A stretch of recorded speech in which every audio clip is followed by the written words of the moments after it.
Praise the Lord. അതാണ് എന്നെ സ്നേഹിക്കുന്നവൻ എൻ്റെ പിതാവ് സ്നേഹിക്കും. പിന്നെന്ത് ചെയ്യും? ഞാനും അവനെ സ്നേഹിക്കും. പിന്നെന്ത് ചെയ്യും?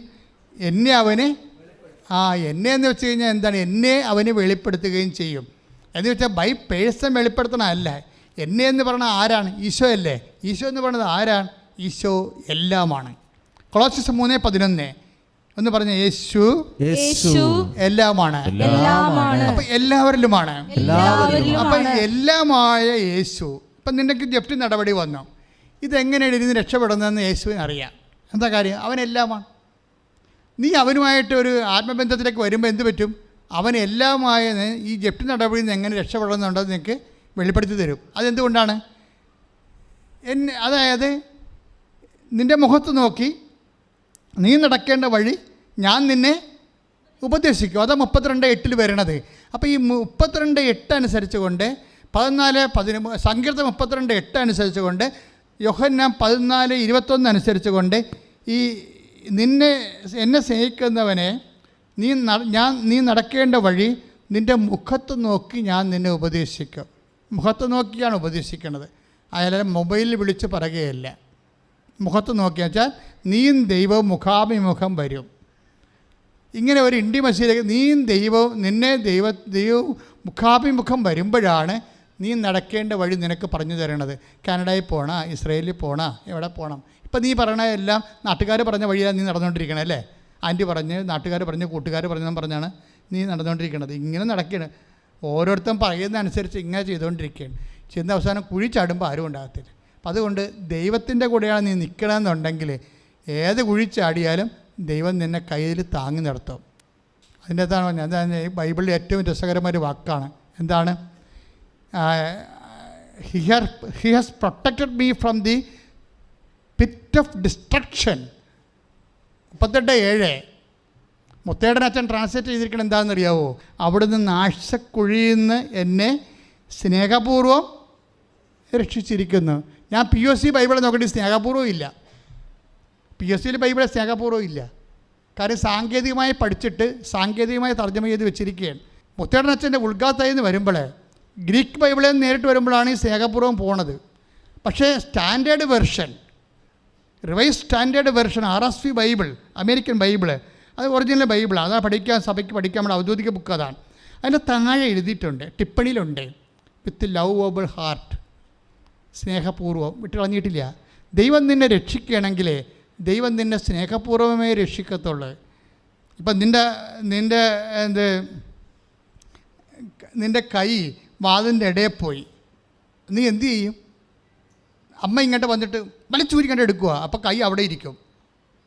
നിൻ്റെ കൈ വാതിൻ്റെ ഇടയിൽ പോയി കഴിഞ്ഞാൽ നിൻ്റെ നീ കിടന്ന് കാറുമ്പോൾ അമ്മ വരും. അമ്മ വരുമ്പോൾ നീ എന്താ അയ്യോ ഇതെന്ന് പറഞ്ഞ ഉടനെ കൈ വലിച്ചൂരി എടുക്കുക? ഇല്ല. അമ്മ അത് മാക്സിമം ഡാമേജ് കുറക്കുന്ന രീതിയിൽ എടുക്കത്തുള്ളൂ. വേറെ വല്ലവരുമാണ് വരികയാണെങ്കിൽ വലിച്ചൂരി എടുക്കുമ്പോൾ ഡാമേജ് ആവും. അപ്പോൾ ദൈവം രക്ഷിക്കുന്ന രീതി ലെസ് ഡാമേജാണ്. അവിടുന്ന് നാശക്കുഴിയിൽ നിന്ന് നീ ഒരു നാശത്തിൽ തന്നെ വീണാൽ പോലും ദൈവം തന്നെ ഡാമേജ് കുറച്ച് കൊണ്ടുവരും.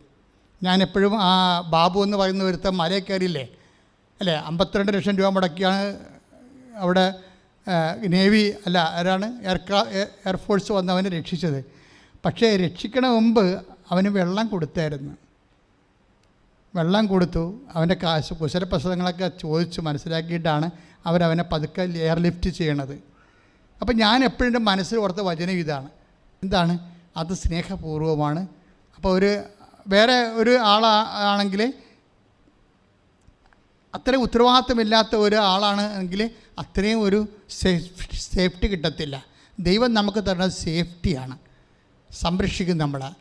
ഈ സംരക്ഷണം നഷ്ടപ്പെടുന്ന ഇൻറ്റിമസി പോകുമ്പോഴാണ് സംരക്ഷണം പോണത്.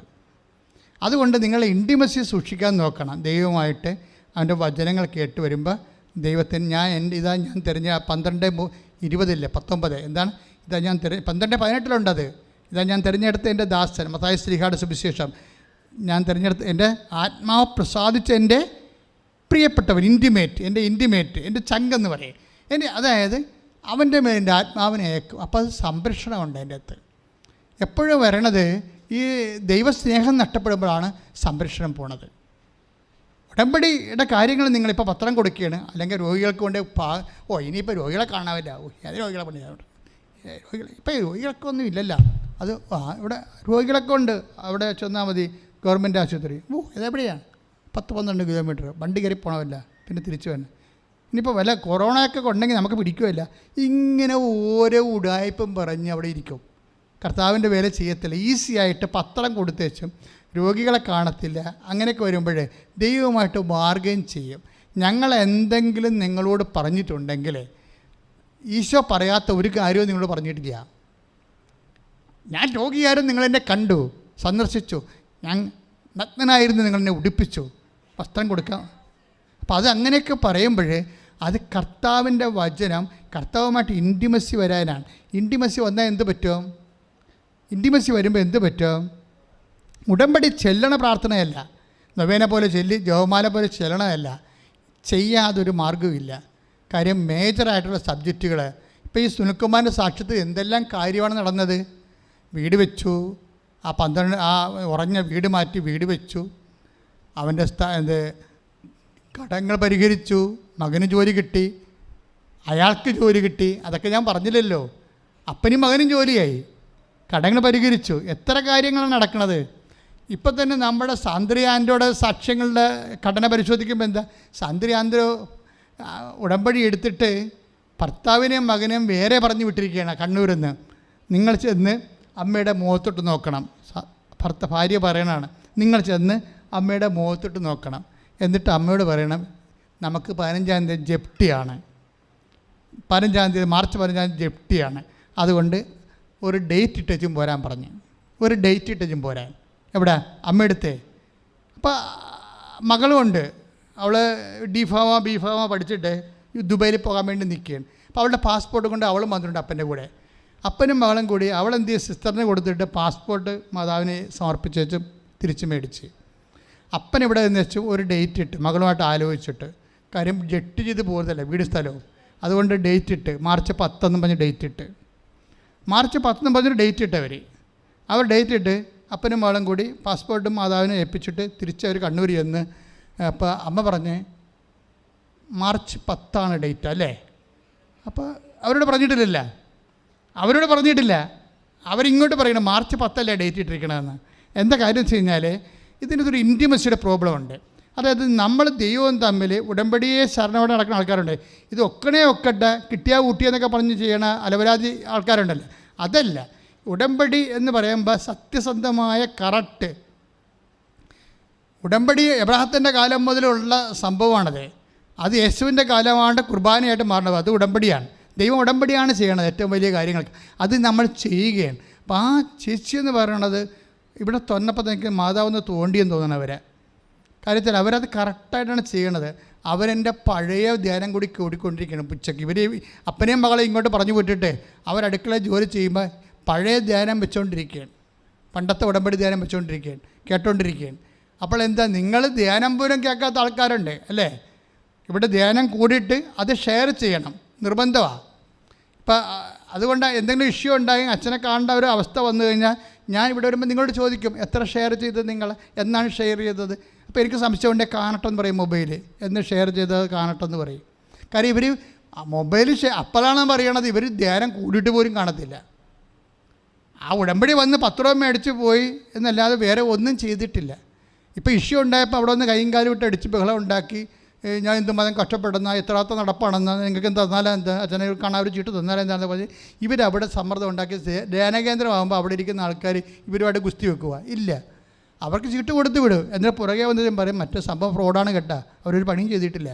പിന്നെ ഇപ്പോൾ കാര്യം ഉണ്ടായപ്പോൾ ചീട്ടും വലിച്ചുകൊണ്ട് വന്നിരിക്കണമെന്ന് പറഞ്ഞിട്ട് പോര്, ഇത്രയും നമ്പർ ചീട്ട് ഫ്രോഡാണെന്ന് പറഞ്ഞിട്ട് പോര്. അത് വെച്ച് കഴിഞ്ഞാൽ അവർ നിങ്ങൾ അവിടെ ഇഷ്യൂ ഉണ്ടാക്കിയിട്ടാണ്, നിങ്ങളെക്കുറിച്ച് അവർക്ക് സംശയം ഉള്ളതുകൊണ്ടാണ്. അപ്പോൾ അതുകൊണ്ട് ഉടമ്പടി എന്ന് പറയുമ്പോൾ ദൈവവുമായിട്ട് നടത്തി എന്തെങ്കിലും കണ്ണിപ്പൊടി ഇട്ടിട്ട് എന്തെങ്കിലും നടക്കും നിങ്ങൾ വിചാരിക്കരുത്. നിങ്ങളിതിനകത്ത് ആത്മാർത്ഥത കാണിക്കണം. കാണിച്ചു കഴിയുമ്പോൾ ദൈവം ആരാണെന്ന് നിങ്ങൾക്ക് മനസ്സിലാകും. ഇപ്പോൾ ഇവരെന്താ ചെയ്യണത്, ഇവരെന്താണ് ചോദിക്കണത് ഭർത്താവിനോട്, നിങ്ങൾ മാർച്ച് 10 വെച്ചിരിക്കുന്ന ഡേറ്റ്, അമ്മ എന്നോട് പറഞ്ഞെന്ന് പറയും. അമ്മ നിന്നോട് പറഞ്ഞാൽ എന്ന് വെച്ച് കഴിഞ്ഞാൽ അവർ പഴയ ധ്യാനം കൂടിക്കൊണ്ടിരിക്കുകയാണ്. ഉച്ചക്ക് കഞ്ഞി അനത്തണ സമയത്ത്, കഞ്ഞി അനത്തണം എന്നല്ലേ പറയണത്, ഈ വാറ്റണ സമയത്ത് അല്ലേ, ചോറ് വാറ്റണ സമയത്ത് ഇവർ ഈ പഴയ ഉടമ്പടി ധ്യാനം കൂടിക്കൊണ്ടിരിക്കുന്ന സമയത്ത് അവിടെ നിന്ന് ഞാൻ അവരോട് പറഞ്ഞെന്നാണ് അവർ പറയണത്, നിങ്ങൾക്കൊരു നമ്പറുണ്ട് 42 എന്ന്. ഉടമ്പടി ധ്യാനത്തിനിടയ്ക്ക് കൂടി അമ്മ സംസാരിക്കുകയാണ്, നിങ്ങൾക്കൊരു നമ്പറുണ്ട് 42. ഇന്റിമസിയാണ്. നീ നടക്കേണ്ട വഴി നിൻ്റെ മുഖത്ത് നോക്കി അമ്മ ഉപദേശിക്കുകയാണ്, നിങ്ങൾക്കൊരു നമ്പറുണ്ട് 42. അവർ കലണ്ടറിൽ പോയി നോക്കി. അവരന്ന് ഈ സ്വരം കേട്ട സമയം മുതൽ അവർ മൊബൈലിൽ വെച്ചുകൊണ്ടിരിക്കണ്ട, മൊബൈലിൽ നിന്ന് സാധനം വരുന്നത്. അവർ ആ ഡേറ്റ് തൊട്ട് അവർ 42 ദിവസങ്ങൾ കലണ്ടർ എണ്ണി നോക്കിയപ്പോൾ 42-ാം ദിവസം മാർച്ച് 10. അതാണ് അവർ മാർക്ക് ചെയ്തിരിക്കണം, മാർച്ച് 10. കൃപാസനം മാതാവ് സമയത്തിൻ്റെ മാതാവ്. അതേപോലെ തക്ക സമയം അമ്മ തീരുമാനിക്കുന്നു പറഞ്ഞതിൻ്റെ കാര്യം അതാണ്. അതായത് അപ്പോൾ ആ ഭർത്താവ് ഇട്ടിരിക്കുന്ന ഡേറ്റും മാർച്ച് 10. ഇവർ തമ്മിൽ അറിയാൻ പാടില്ലാതെ അവർക്ക് ഇട്ടിരിക്കുന്ന മെസ്സേജാണിത്. പക്ഷേ എന്താ സംഭവിച്ചിരിക്കുന്നത്, പിറ്റേ ദിവസം ഇവർ നടക്കേണ്ട വഴി കാണിച്ചു കൊടുത്തവർക്ക്. കാര്യം അവർക്ക് ജപ്തി നടപടിയല്ലേ.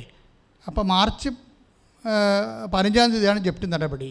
അപ്പോൾ മാർച്ച് 9-ാം തീയതി ആയപ്പോൾ ഇവർക്ക് ഒരു ഐഡിയ കൊടുത്തു. എന്താണ്, ഈ അവിടെ ഇരുന്ന ഉടമ്പടി തൈലം ഞങ്ങളെല്ലാം വെഞ്ചരിച്ച് തരുമ്പോൾ നിങ്ങൾ ഓർക്കരുത് ഇത് പായസമൊക്കെ വെഞ്ചരിച്ച് കിട്ടുന്ന പോലെ വെഞ്ചരി. ഇതെല്ലാം ഉടമ്പടി കുർബാന ചൊല്ലിയതിന് ശേഷം 12 തരം പ്രാർത്ഥനകൾ ചൊല്ലിയിട്ട് യേശു കർത്താവാണെന്ന് അതരം കൊണ്ട് ഏറ്റു പറഞ്ഞു, ദൈവനെ മരിച്ചൊന്ന് ഉറപ്പിച്ചെന്ന് ഹൃദയത്തിൽ വിശ്വസിച്ചിട്ട് ലൂക്ക 2 റോമ 10:9 അനുസരിച്ചുകൊണ്ട് ആ ഫോർമുല അനുസരിച്ചുകൊണ്ട് ലൂക്ക 2:30 അനുസരിച്ച് രക്ഷ പ്രാപിക്കുന്ന രീതി രക്ഷ യേശു ക്രിസ്തു ആണ്. എല്ലാ ക്രിസ്തുവിനെ അതിൻ്റെ അകത്ത് പല രീതിയിൽ പല ശക്തിയിൽ പല രൂപത്തിൽ ഇൻകൾക്കേറ്റ് ചെയ്തിരിക്കുന്നതാണ്. ഇത് നിങ്ങൾ അതേ പവറിലാണ് വിശ്വാസ പ്രമാണം ചൊല്ലിയാണ് ഈ സംഭവം തിരിച്ചെടുക്കുന്നത്. അപ്പോൾ ഇവരങ്ങനെ എടുക്കാൻ കഴിവുള്ളവരാണ്.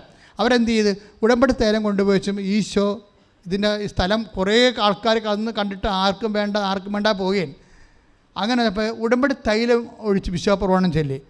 അപ്പോൾ ഇപ്പം ഞാൻ പറയണ കേട്ടിട്ട് നിങ്ങൾ ഉടമ്പടി തൈലം കൊണ്ടുപോയി അവിടെ ഇവിടെയൊക്കെ ഒഴിച്ചു വെക്കണത്, അതൊക്കെ മുമ്പ് വിശ്വാസ പ്രമാണം ഒന്ന് പഠിക്കും മര്യാദക്ക്. അതിനുശേഷം വിശ്വാസ പ്രമാണം സ്നേഹത്തോടെ ചെല്ലാൻ വേണ്ടി പഠിക്കണം. ചുമ്മാ ചെല്ലാൻ വിശ്വാസ പ്രമാണം ആർക്കും പറ്റും, പക്ഷേ ഇത് വിശ്വസിക്കണം. യേശുക്രിസ്തു ഏകരക്ഷകനാണെന്ന് ഹൃദയത്തിൽ വിശ്വസിക്കണം. എന്നിട്ട് അധരം കൊണ്ട് ഏറ്റു പറയണം, ദൈവം അവനെ മരിച്ചോന്ന്, അവൻ കർത്താവാണെന്ന് അധരം കൊണ്ട് ഏറ്റു പറയണം.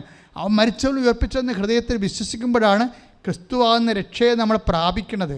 അത് ക്രിസ്തു എല്ലാമാണ്. ക്രിസ്തുവിന് ശക്തി ആയതുകൊണ്ട് ബോഡി പ്രാപിച്ചാൽ അത് സൗഖ്യമായി മാറും, ജീവിത മണ്ഡലങ്ങൾ പ്രാപിച്ചാൽ അത് അനുഗ്രഹമായി മാറും, അതുപോലെ തന്നെ ആത്മാവിൽ പ്രാപിച്ചാൽ കൃപയായി മാറും, അത് നിത്യമഹത്വത്തിന് കാരണമാകും. ക്രിസ്തു എല്ലാമാണ്.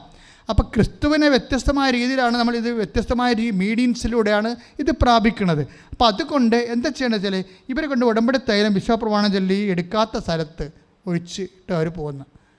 പിറ്റേ ദിവസം സ്ഥലം വിറ്റുപോയി. കാശ് കൃത്യമായിട്ട് 10-ാം തീയതി തന്നെ കൊടുത്ത് അവർക്ക് ജപ്തി നടപടി 15-ാം തീയതി, പിറ്റേ ദിവസം 10-ാം തീയതി സ്ഥലം വിറ്റുപോയി. അമ്മ പറഞ്ഞ ആ ഡേറ്റ് അമ്മ അതിലിട്ട ആ ഡേറ്റിന് സ്ഥലം വിറ്റ് പോവുകയും അവർ സ്ഥലം കാശ് വേണ്ടി കൊടുത്തിട്ട് ജപ്തി നടന്ന് രക്ഷപ്പെട്ട്. പക്ഷേ ആ സമയത്ത് തന്നെ മകൾ കയറിപ്പോയി, നമുക്ക് അവിടെ ജോലിയുമായി. ഇപ്പം ഇതെല്ലാം ഒരപ്പനും മകളും അമ്മയും കൂടി ചെയ്യുന്ന ഒരു എക്സിക്യൂഷനുണ്ട്, ഉടമ്പടി എക്സിക്യൂഷൻ. അതിനവർ കാണിക്കുന്ന ഉള്ളിലുള്ള ഒരു പൂർണ്ണമായ വിശ്വാസമുണ്ട്. ഇത് നിങ്ങൾ ആദ്യം പ്രാർത്ഥിക്കണം. അതായത് ഉടമ്പടിയുടെ ചെയ്യുന്ന ആൾക്കാരുടെ കുഴപ്പങ്ങൾ അവരൊക്കെ സംഭവിക്കുന്നത്. ചെയ്യുന്ന ആൾക്കാർ ആഴമായ വിശ്വാസവും ബോധ്യവും ഉണ്ടെങ്കിലേ പിന്നെ ഉടമ്പടി ഭംഗിയായിട്ട് ചെയ്യുന്ന ആൾക്കാരെ ചില ആൾക്കാർ തെറ്റിക്കാൻ നോക്കും. അപ്പോൾ ചിലരുടെ മുമ്പിൽ വെച്ച് അവർ ഉടമ്പടി വീട്ടിൽ പോലും പ്രാർത്ഥിക്കാൻ പറ്റത്തില്ല, അവരിങ്ങനെ പെയ്തും പെരുക്കൊക്കെ ഇരിക്കും. നിങ്ങളത് മൈൻഡ് ചെയ്യരുത്. വീട്ടിൽ എന്തെല്ലാം ഇതുപോലെ പിശാച് വന്ന ഭർത്താവിൻ്റെ രൂപത്തിലാണ്, ഭാര്യയുടെ രൂപത്തിലാണ്, നാത്തിൻ്റെ രൂപത്തിലാണ്, മക്കളുടെ രൂപത്തിലാണ് വന്നിട്ട് പിറുപിറുത്തോണ്ടിരിക്കും. പിറുപിറുപ്പ് തുടങ്ങുമ്പോഴത്തേന് ഓർക്കുമ്പോൾ ഇത് ദൈവത്തിൻ്റെ അല്ല, ഇത് മറ്റേ കക്ഷിയാണ്. നിങ്ങളത് മൈൻഡ് ചെയ്യേണ്ട ആവശ്യമില്ല. നിങ്ങൾ ദൈവത്തിൻ്റെ കൂടെ ഉറച്ചു നിന്നുകൊണ്ട് നിങ്ങൾ ഏറ്റവും ജോലി അങ്ങോട്ട് പൂർത്തിയാക്കുക, ഭംഗിയായിട്ട് ചെയ്യുക. അതുകൊണ്ട് സ്വസ്ഥമായിട്ടിരിക്കുക. ഉടമ്പടിയുടെ സാക്ഷ്യങ്ങൾ 1 by 1 ആയിട്ട് നിങ്ങൾ കേട്ടുകൊണ്ടിരിക്കണം. ഒന്ന് എഴുന്നേറ്റ് എല്ലാവരും സ്തുതിക്കട്ടെ, സ്തുതിക്കട്ടെ. Hallelujah, hallelujah, hallelujah, hallelujah, hallelujah, hallelujah, hallelujah, hallelujah, hallelujah. വചനങ്ങളെല്ലാം ജീവിതത്തിൽ നടപ്പിൽ വരുത്തുവാനുള്ള വലിയ അഭിഷേകം ഞങ്ങൾക്ക് ഓരോരുത്തർക്കും പ്രദാനം ചെയ്യണമേ. Hallelujah, hallelujah, hallelujah. അറിയിപ്പുകളെ എല്ലാ ദിവസവും ഉടമ്പടി എടുക്കാൻ പുതുക്കാനും ഇവിടെ അവസരമുണ്ട്. എല്ലാ ദിവസവും ഉണ്ട്. രാവിലെ 7:30 കുർബാന, ചില സമയത്ത് 8 മണിയാകും. പക്ഷേ അതിൻ്റെ ടൈം 7:30 മണിക്കാണ്. രാവിലെ എത്തിക്കഴിയണം 5 മണിക്ക് 5:05 എത്താൻ ആൾക്കാരുണ്ട്. 6:30 നമ്പർ കൊടുക്കും. എന്താ നമ്പർ കൊടുക്കണം? ആദ്യം വന്നവർക്ക് ആദ്യം നമ്പർ കിട്ടും. 6:30 ഞങ്ങൾ കൗണ്ടറിൽ നമ്പർ കൊടുക്കും. അല്ലെങ്കിൽ അവസാനം 10 മണിക്ക് വന്ന ആൾക്കാർ ആദ്യം കയറിപ്പോവും. ആദ്യം വന്ന ആൾക്കാർ അവിടെ നിൽക്കും. അതുകൊണ്ട് ഞങ്ങൾ നമ്പർ തരാം. നമ്പർ അനുസരിച്ച് മുകളിൽ എടുക്കത്തുള്ളൂ. താഴേക്ക് വരുമ്പോഴേ നമ്പറാണ് എല്ലായിടത്തും ഫോളോ ചെയ്ത് പോകുന്നത്. അപ്പോൾ അതുകൊണ്ട് നിങ്ങളുടെ സൗകര്യം അനുസരിച്ച് വരിക. ആദ്യത്തെ ഒരു ക്ലാസ് രാവിലെ അച്ഛൻ്റെ ക്ലാസ്സാണ്. അത് കുർബാന കഴിയുമ്പോൾ തന്നെ 9 മണിക്ക് ആരംഭിക്കാം. ആ ക്ലാസ് കഴിഞ്ഞാൽ ഉടനെ നിങ്ങളപ്പോൾ തന്നെ ഒരു പിക്കപ്പ് ആവും ശരിക്കും. അതിനുശേഷം നിങ്ങൾക്ക് ഉടമ്പടി എങ്ങനെ ചെയ്യണമെന്ന് പറഞ്ഞുകൊണ്ട് മുകളിൽ ക്ലാസ്സുണ്ട്. ഉടമ്പടി പുതുക്കാനുള്ളവർക്ക് സെക്കൻഡിലെ 2ാമത്തെ ഫ്ലോറിൽ കൗൺസിലിംഗ് ഉണ്ട്. അതിനുശേഷം ഫസ്റ്റ് ബാച്ച് ചെയ്യുമ്പോൾ പിന്നെ വരുന്നവർക്ക് ക്ലാസ് വൈകുന്നേരം 4 മണിയോടുകൂടി ക്ലോസ് ചെയ്യും. 4 മണി കഴിഞ്ഞാൽ പുതിയ ആൾക്കാരെ എടുക്കത്തില്ല. 4 മണി കഴിഞ്ഞാൽ പുതിയ ആൾക്കാരെ എടുക്കത്തില്ല. അതുകൊണ്ട് ക്ലോസ് ചെയ്യണം. അപ്പോൾ ബാക്കിയുള്ളവരെ ഉടമ്പടി പൂർത്തിയാക്കി പുതുക്കിയിട്ട് 5 മണിക്ക് സ്ഥാപനം ക്ലോസ് ചെയ്യും. അതാണ് ഇവിടുത്തെ ടൈം ടേബിൾ. അപ്പോൾ അതുകൊണ്ട് നിങ്ങൾ ഉടമ്പടി എടുക്കുന്നതിന് ഏറ്റവും കുറഞ്ഞത് 3 മണിക്കൂർ വേണം. അപ്പോൾ നിങ്ങൾ ചില ആൾക്കാരൊക്കെ വൈകുന്നേരം വന്നിട്ട് ഒരു ഉടമ്പടി ഇങ്ങോട്ട് കാണണമെന്നൊക്കെ പറയും. എന്ത് പറയാറ്? അവരവർക്കുണ്ട് 2 മിനിറ്റ് കൊണ്ട് നമ്മൾ ഉടമ്പടി എടുത്ത് പോകാമെന്നില്ല. അത് നടക്കത്തില്ല. നിങ്ങൾ കൃത്യമായിട്ട് പഠിച്ച് ബോധ്യപ്പെട്ട് ഞങ്ങൾക്ക് ഉറപ്പ് വന്നാൽ മാത്രമേ. കാര്യം ഉടമ്പടി ദൈവം ഞങ്ങളെ ഏൽപ്പിച്ചതാണ്. എത്രയോ കാലം ഇങ്ങനൊരു ശുശ്രൂഷ ഏൽപ്പിച്ചെന്ന് പറയുമ്പോൾ നിനക്ക് 4 വയസ്സ് മുതലുള്ള കർത്താവുമായിട്ടുള്ള ബന്ധമാണ്. ഈ ദൈവം നിങ്ങളുമായിട്ട് അടുത്ത് കഴിഞ്ഞാൽ ദൈവം ആരാണെന്ന് നമ്മൾ അറിയും. അങ്ങനെ അറിയാൻ വേണ്ടി ദൈവത്തിന് വേണ്ടി ജീവിക്കാൻ വേണ്ടി നിങ്ങൾ തീരുമാനിക്കുക. ബാക്കിയുള്ളത് സിമ്പിളാണ് കാര്യങ്ങൾ. ഓക്കെ, ഒരു കാര്യം. 2ാമത്തെ കാര്യം, ഉടമ്പടി പുതുക്കാനും എടുക്കാനുമുള്ള നമ്പർ ഒക്കെ വിളിച്ച് ചോദിക്കണമെന്നുണ്ടെങ്കിൽ ഈ നമ്പറിൽ വിളിച്ചാൽ മതി. 81 38 04 51 98. 2ാമത്തെ നമ്പർ 98 47 48 15 87. ഈ നമ്പറിൽ വിളിച്ചാൽ ഉടമ്പടി എടുക്കാനും പുതുക്കാനുമുള്ള എല്ലാ കാര്യങ്ങളും നിങ്ങൾക്ക് അവർ പറഞ്ഞു തരും. പിന്നെ അച്ഛനെ കാണണമെന്ന് ആഗ്രഹമുള്ളവർ വിളിക്കേണ്ടത് ഈ നമ്പറിലല്ല, അതിന് വേറെ നമ്പറുണ്ട്. ആ നമ്പർ 9447285400. ഇതാണ് അച്ഛനെ കാണാൻ നമ്പർ. കാര്യം ഞാൻ ചിലപ്പോൾ ഒരാഴ്ച 3 ദിവസം കൂടെ ഉണ്ടാകത്തുള്ളൂ. കാരണം വേറെ സീരിയസ് ആയിട്ടുള്ള ശുശ്രൂഷകൾ വരുമ്പോഴും ഉത്തരവാദിത്തം വരുമ്പോഴും ചിലപ്പോൾ മരിപ്പ് വേണമെങ്കിൽ വരും, ചിലപ്പോൾ സഹപ്രവർത്തകരുടെ കല്യാണം വരും, ചിലപ്പോൾ അടിയന്തരം വരും, ചിലപ്പോൾ അങ്ങനെയൊക്കെ ചിലപ്പോൾ പെട്ടെന്ന് പോകും. ചിലപ്പോൾ കോടതി കേസ് വരും. സാമൂഹ്യ പ്രവർത്തനം ഉള്ളതുകൊണ്ട് കേസുണ്ട്, 3 കേസുണ്ട്. അപ്പോൾ ആ കേസ് വരുമ്പോൾ അതിന് പോകും. അപ്പം അങ്ങനെയുള്ള സമയത്തൊക്കെ പോകുന്ന കാരണം നിങ്ങളിവിടെ രോഗികളെയും കൊണ്ടുവരുമ്പോൾ അച്ഛനില്ല എന്നുണ്ടെങ്കിൽ എനിക്കും പ്രയാസമാണ്, നിങ്ങൾക്കും പ്രയാസമാണ്. അതുകൊണ്ട് അച്ഛനില്ലേ ഉണ്ടോ എന്നറിയാൻ വേണ്ടിയാണ് ആദ്യം ഈ സബിത എന്ന് പറയുന്ന ആൾക്കാരുടെ തന്നെ എൻ്റെ സ്വന്തം നമ്പറാണത്.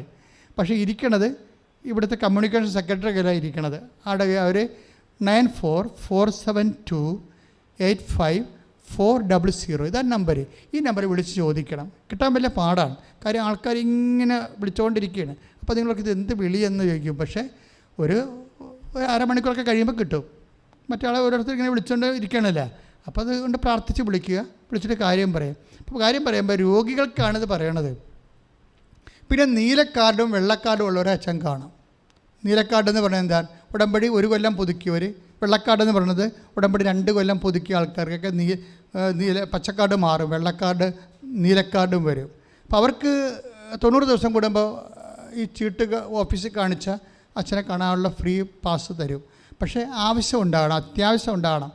കാര്യം നിങ്ങളുടെ കാര്യങ്ങളെല്ലാം അവർ കേട്ടിട്ട് നിങ്ങൾ അത്യാവശ്യമാണോ ചുമ്മാ കാണാൻ വേണ്ടിയാണോ എന്നൊക്കെ നോക്കിയിട്ട് അതിനേക്കാൾ ആശുപത്രി നിൽക്കുന്ന ആൾക്കാർക്കാണ് ആദ്യം കൊടുക്കത്തുള്ളൂ.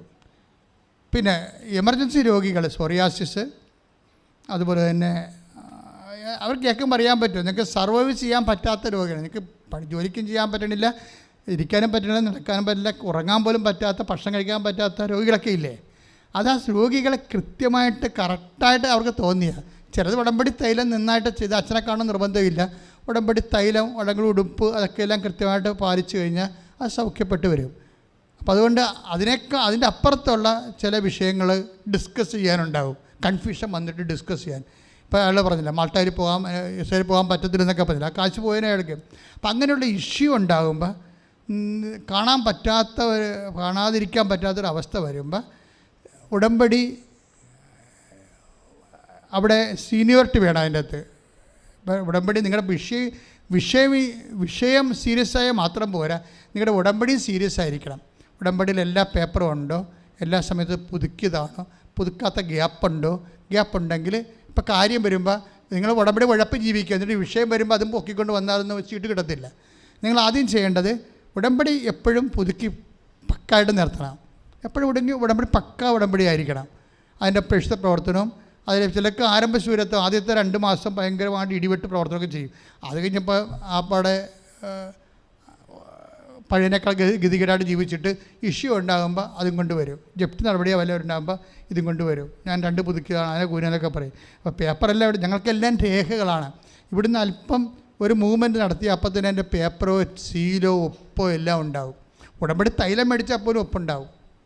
അന്ന് ഒപ്പിടും ആ ഡേറ്റ് ഇട്ട്. കാര്യം ഉടമ്പടി തൈലം പിന്നെ ആൾക്കാർ എല്ലാ ദിവസവും വന്ന് എല്ലാ ആഴ്ചയിലും വന്ന് മേടിക്കാതിരിക്കാൻ വേണ്ടിയാണ്.